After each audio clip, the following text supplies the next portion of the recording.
story of Richard Kuklinski, the notorious contract killer and family man. When he was finally arrested in 1986, neither his wife nor his daughters had any clue about his real profession. Welcome back to Movies Explained. Today's film is a crime drama from 2012 titled, The Iceman. The movie begins with Richard Kuklinski finally having a date with Deborah, the girl he loves and wants to marry.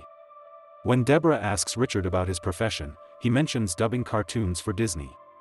Richard meets up with his friends to play pool after a successful date with Deborah. At the game, Richard's real profession reveals.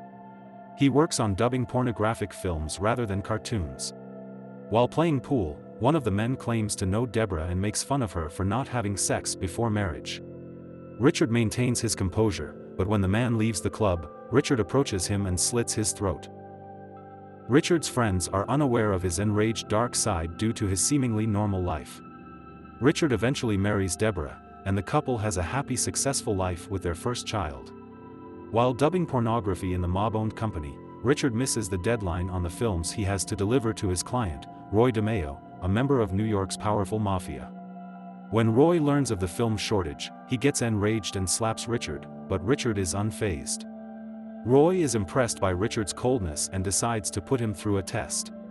He summons Richard and informs him that he will be closing down the porn operation where Richard works and offers him a job if he has what it takes. He hands him a gun and orders him to kill the homeless man sitting outside. Richard is initially hesitant, but he gets out and does the job.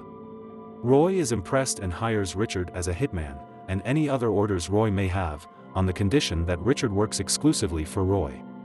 Richard immediately starts working as a hitman for Roy and in the following weeks, kills numerous people for him. He has moved his family into a lovely home and is now the father of 2 daughters. His family and friends now believe he works at a currency trading firm instead of his previous job as a cartoon dub artist. Josh Rosenthal, Roy's right-hand man and the man Roy considered to be like a son, goes to make a drug deal with members of another mafia. Rosenthal kills the drug dealers and takes the drugs before the deal is finalized. The news reaches Roy's boss, Leo Merckx, and he visits Roy to inform him about Rosenthal's act. Roy is informed by Leo that he is responsible for Josh because he works for him, and he wants him to kill Josh before they start a mob war with the other families, including the Gambinos. Additionally, Leo warns Roy to stop Josh's friend Marty Freeman from spreading information about Josh's whereabouts after recently turning against him. On Roy's orders, Richard arrives at Marty's house to take him out. Richard kills Marty, but before he leaves, he discovers a girl hiding in Marty's apartment. Richard lets the girl escape because he does not kill women or children. Outside the building, Richard encounters Freezy, another hitman hired by Roy to ensure Richard completes the mission. Richard jumps into Freezy's ice cream truck, and the two flee the crime scene. Freezy intends to kill the girl Richard let go because she has seen Freezy's face, but Richard refuses to let him. Roy learns that Richard left a witness at the crime scene and requests that Richard stop working for him for the time being until he sorts everything out with the mess Josh made. Richard pleads with Roy because he needs money to support his family, but Roy ignores him and tells him to take a break. In the meantime, he instructs Richard not to work for anyone else. That evening, Richard receives a phone call from jail. The following morning, he goes to see his brother Joey, who is in prison for the murder of a young girl. Joey is surprised to learn that Richard has a family, given how delinquent Richard was as a kid. He requests $10,000 from Richard in order to hire a lawyer, but Richard informs him that he does not have that kind of money, and even if he did, there's no way he would ever get out for killing that girl. From the brothers' conversation, it is revealed that Richard has had anger issues since his childhood and has hurt others without feeling sorry for them. Even as a child, he tortured and brutally killed animals, and the Kuklinski brothers' criminal nature was influenced by their abusive father. As Richard walks away, his brother yells that it's only a matter of time before he too ends up in this jail. Richard begins to spend more time with his family and takes his daughters skating. Deborah is concerned because she believes he has the day off again. Driving home, Richard collides with another vehicle. The car accident victim does not hold back and insults Richard and his family, causing Richard to become enraged and begin chasing him through the streets while Deborah and the girls yell at him to stop. He eventually stops when another driver cuts in front of him, forcing him to stop. Richard apologizes to his family for his crazy behavior. As Richard watches TV at night, he has flashbacks of his abusive father beating him and his brother. When Deborah inquires about his behavior and what's really going on with him, he explains that he wasn't going to take some guy insulting his family. Deborah explains that he put his entire family at risk and believes Richard has started acting like he doesn't care anymore, which triggers Richard, making him lash out and begin destroying everything around the house.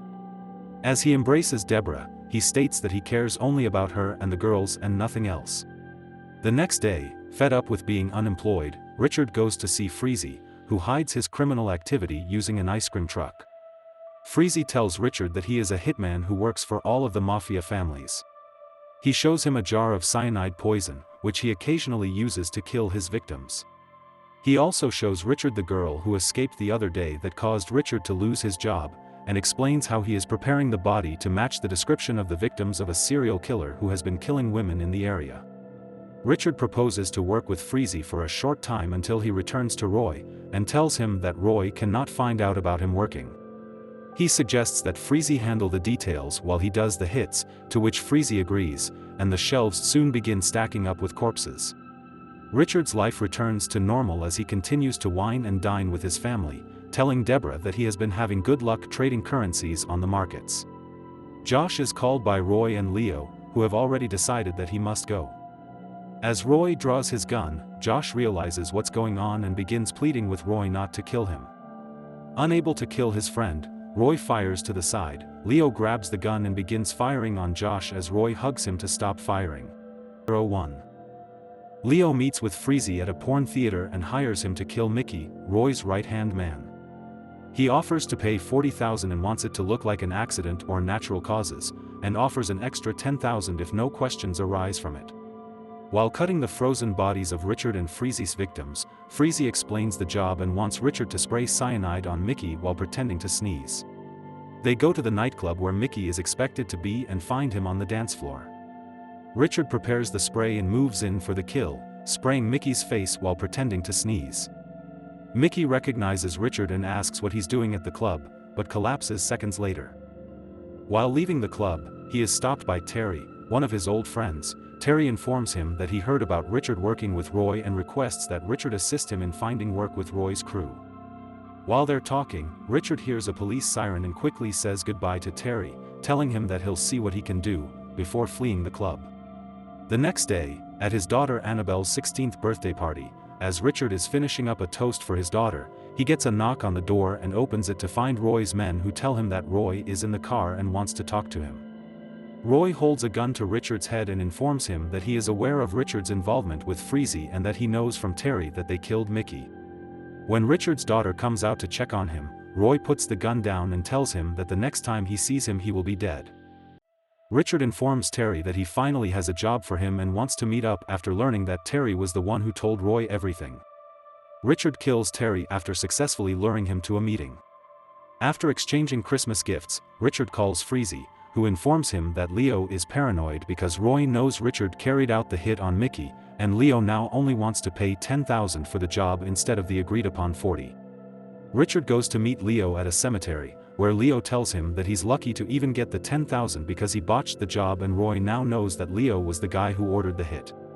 When Richard begins to demand the money, Leo becomes enraged and tells him that he will no longer receive the $10,000 either, and orders Richard to exit the car.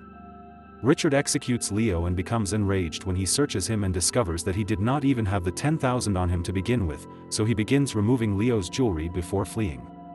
Richard calls home to learn that his daughter Isabel has been hit by a car and rushes to the hospital. When he arrives, Deborah informs him that this was not an accident and that they were waiting for her down the street. The next day, Richard meets 𝒍𝒊𝒌𝒆 at the park, who informs him that Roy is looking for Richard and 𝒍𝒊𝒌𝒆. Roy must persuade Richard to confess to killing Leo, or else the mob will blame Roy for the hit, and Roy will become a target. 𝒍𝒊𝒌𝒆 believes it is only a matter of time before Roy finds them or they are apprehended by the police for all the murders they have committed.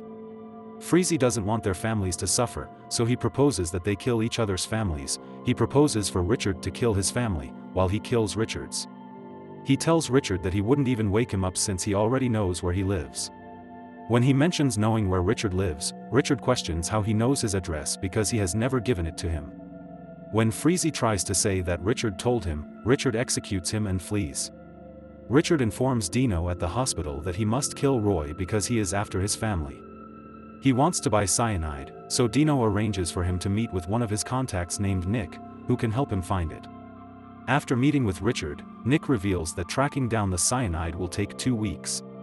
When Richard says he can't wait 2 weeks, Nick suggests that he do some work for him and promises to find something within a week. He proposes that Richard kill a cocaine dealer, steal some of the coke, and then split the money they make from selling it. Richard meets Nick a few days later and receives the cyanide. He makes sandwiches and stuffs them with a cyanide spread.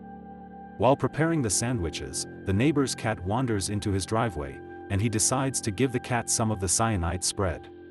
As he drives away with Deborah, he notices that the cat is unharmed and that nothing has happened to it, and he begins to suspect that something is wrong. Seconds later, he is quickly surrounded by police cars and taken into custody. In the police car, he spots Nick with the police and realizes that he's an undercover cop.